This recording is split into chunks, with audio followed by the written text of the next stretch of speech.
Hi అండి, అందరికీ నమస్కారం. రమేష్ జ్యోతి టాప్ తెలుగు ఎఫ్ఎం స్టోరీస్కి స్వాగతం. అచలకిల 29వ భాగంలోకి వెళ్దామా? ఇది చూసే ముందు భాగాలను చూడడం మర్చిపోవద్దు. ఇక కథలోకి వెళ్దాం. తను ఏం చేయాలో అర్థం కాక ఆలోచిస్తున్న అశోక్కి నరహరి ఒకరోజు ఒక సలహా ఇచ్చాడు. మన ఊరిలో బెల్ట్ షాపులు లేవు.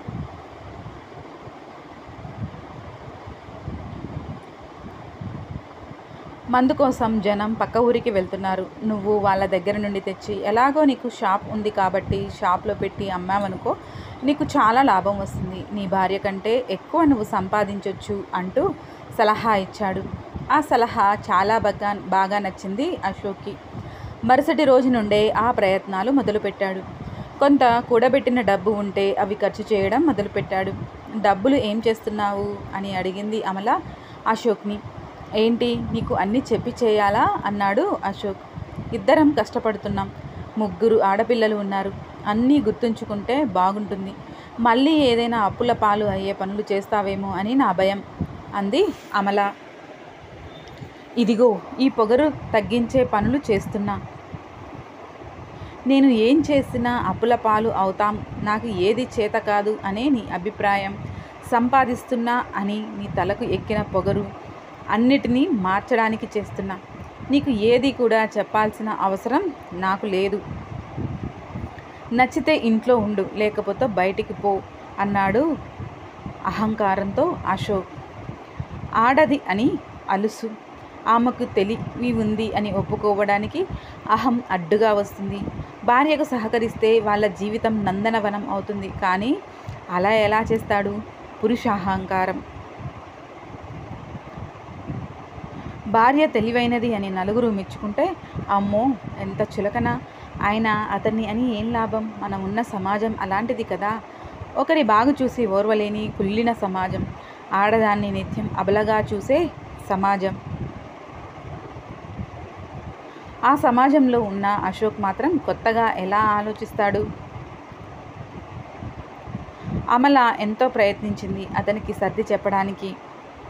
భయపడింది మళ్ళీ ఎలాంటి కష్టాలు మొదలవబోతున్నాయో అని. పెద్ద ఫ్రిడ్జ్ తీసుకొచ్చాడు అశోక్. ఒకటి ఉండగా ఇంత పెద్దది ఇంకోటి ఎందుకో అర్థం కాలేదు అమలకు. కష్టపడి సంపాదించిన డబ్బు నీళ్ళలా ఖర్చు పెడుతుంటే అమలకు చాలా బాధగా ఉంది. కానీ ఏమీ చేయలేకపోతుంది.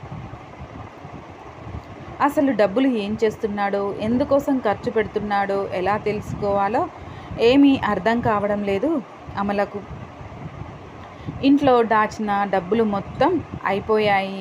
అమలకు చాలా కష్టంగా ఉంది.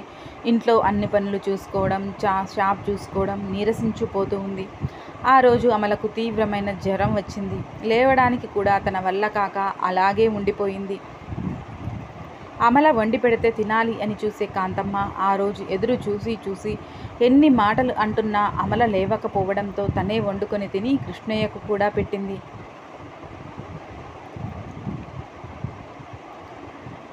అమలను లేపి కొంచెం పెట్టాలి అని కూడా చూడలేదు కాంతమ్మ. 11 గంటలు అవుతుండగా అశోక్ ఆటో నిండా మందు బాటిళ్లతో ఇంటికి వచ్చాడు.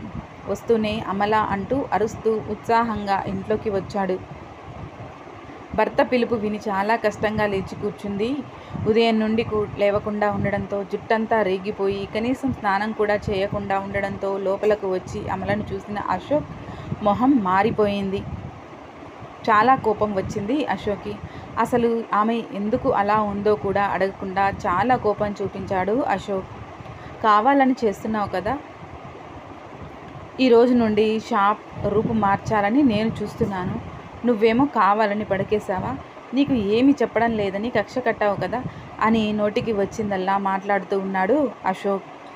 అతను ఏమంటున్నాడో, ఎందుకలా మాట్లాడుతున్నాడో అమలకు అర్థం కావడం లేదు.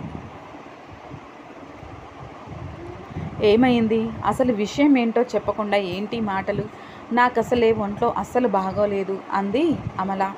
బాగుండదు. కావాలనుకుంటే ఎప్పుడైనా ఒంట్లో బాగుండదు. నేను షాప్లోకి కొత్తగా సరుకులు తెస్తున్నాను అని ముందే తెలుసుకొని ఈ నాటకం మొదలుపెట్టావు కదా అన్నాడు అశోక్. ఏం సరుకు? మీరు కొత్తగా సరుకులు తెస్తా అంటే నేనెందుకు వద్దంటాను అంది అమల. నటించింది చాలు. మందు తెచ్చాను అనే కదా ఈ నాటకం. నువ్వు ఎన్ని వేషాలు వేసినా కూడా ఈ రోజు నుండి షాప్లో మందు అమ్ముతాను అని అక్కడి నుండి బయటికి వెళ్ళిపోయాడు అశోక్. మందు అమ్ముతాడా? నేనెలా నా పనులు చేసుకోవాలి అనుకుంది అమల. ముందు అసలు లేచే ఓపిక లేదు. చేసి తిను అని అడిగేవారు లేరు. అక్కడ ఫోన్ కనిపించడంతో తల్లికి ఫోన్ చేసి రమ్మని చెప్పింది అమల. ఆ రోజు తిండి తిప్పలు లేకుండా గడిచిపోయింది అమలకు. మరుసటి రోజు ఉదయానికల్లా కలమ్మ పిల్లలతో వచ్చింది. అక్కడ జరుగుతుంది చూసి బాధపడింది. ఇప్పుడిప్పుడే బాగుపడుతున్నారు అనుకుంటే ఇదేంటి అనుకుంది. అమలను 3 రోజులు దగ్గరుండి చూసుకుంది. అశోక్ అమలతో మాట్లాడడం లేదు. సరిగా కనీసం ఎలా ఉంది అని కూడా అడగడం లేదు. అమలకు మామూలు అవ్వగానే కలమ్మ పిల్లల్ని తీసుకుని వెళ్ళిపోయింది. షాప్లో తన పని మళ్ళీ మొదలుపెట్టింది అమల ఉన్నప్పుడు తనకేం పట్టనట్లు బయటికి వెళ్ళేవాడు అశోక్. మందు కోసం వచ్చే వాళ్లకు కూడా అమలనే అమ్మడం మొదలుపెట్టింది. బాగా తాగిన వాళ్ళు డబ్బులు తర్వాత ఇస్తా అంటూ విసిగించి తీసుకువెళ్ళేవారు.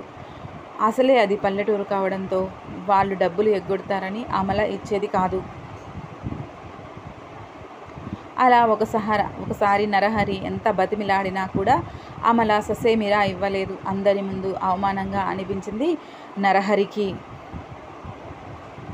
అమలపై పగబట్టాడు నరహరి. ఆమెను ఎలాగైనా దెబ్బతీయాలి అనుకున్నాడు. అశోక్ మాత్రం డబ్బులు ఇవ్వకపోయినా అడిగిన వారికి అడిగినట్లుగా ఇచ్చేవాడు. అలా వచ్చే లాభం తగ్గిపోయింది. పెట్టుబడి పెరిగిపోయింది. ఒకరోజు నరహరి అశోక్ని బయటికి వెళ్దామని పిలిచాడు. నీకు ఇంత లాభం వస్తుంది, నీకు సలహా ఇచ్చిన నాకు పార్టీ ఇవ్వవా అని అడిగాడు. అశోక్ అందుకు ఒప్పుకొని షాప్లో నుండి ఫుల్ బాటిల్ తీసుకుని వెళ్ళాడు. అలా ఇద్దరు ఊరికి కొంచెం దూరంలో ఒక చెట్టు కింద కూర్చుని తాగడం మొదలుపెట్టారు. చాలా బాగా నడుస్తుంది కదా నీ వ్యాపారం అని పొగిడాడు నరహరి. వచ్చే లాభం ఎందులో నుండి వస్తుంది? తాను చేసే పని వల్ల లాభం వస్తుందా, నష్టం వస్తుందా ఏవీ తెలియవు అశోక్కి. మొండిగా తనకి అనిపించింది చేసుకుంటూ పోతున్నాడు. అందుకే నరహరి మాటలు తీయగా అనిపించాయి అశోక్కి. నువ్వు ఇలాంటి సలహా ఇచ్చినందుకు థ్యాంక్స్ రా అని అన్నాడు అశోక్. సలహా ఏముందిరా, దాన్ని ఇంత బాగా అమలు చేస్తున్నావు చూడు, నువ్వు చాలా గ్రేట్ రా అన్నాడు నరహరి. గర్వం తొంగి చూసింది అశోక్లో. కానీ పాపం నీకు జీవితంలో అతిపెద్ద లోటు ఉందిరా అన్నాడు నరహరి. ఏంటన్నట్లుగా చూశాడు అశోక్. పాపం వారసుడు లేడుగా, అసలే మీ తల్లిదండ్రులకు నువ్వు ఒకడివే కొడుకువి, ఇక్కడితో మీ వంశం అంతరించిపోతుంది అని జాలి చూపించాడు నరహరి. ఏం చేస్తా, ఇక నాకు అవకాశం కూడా లేదు ఇంకా అన్నాడు అశోక్. అశోక్లో బాధ. అవకాశం అమలకు లేదు, నీకు ఉంది. నువ్వు కావాలనుకుంటే వారసుడు వస్తాడు అన్నాడు నరహరి. కొనసాగుతుంది. మీకు ఈ కథ నచ్చినట్లయితే లైక్ చేయండి, షేర్ చేయండి. మరిన్ని నా కథలను మిస్ కాకుండా ఉండడం కోసం వెంటనే నా ఛానల్ని సబ్స్క్రైబ్ చేసుకోండి. ఈ కథపై మీ అభిప్రాయాలను తెలియజేయడం మర్చిపోవద్దు. మరో భాగంతో మీ ముందుకు వస్తాను. మీరా మీ జ్యోతి.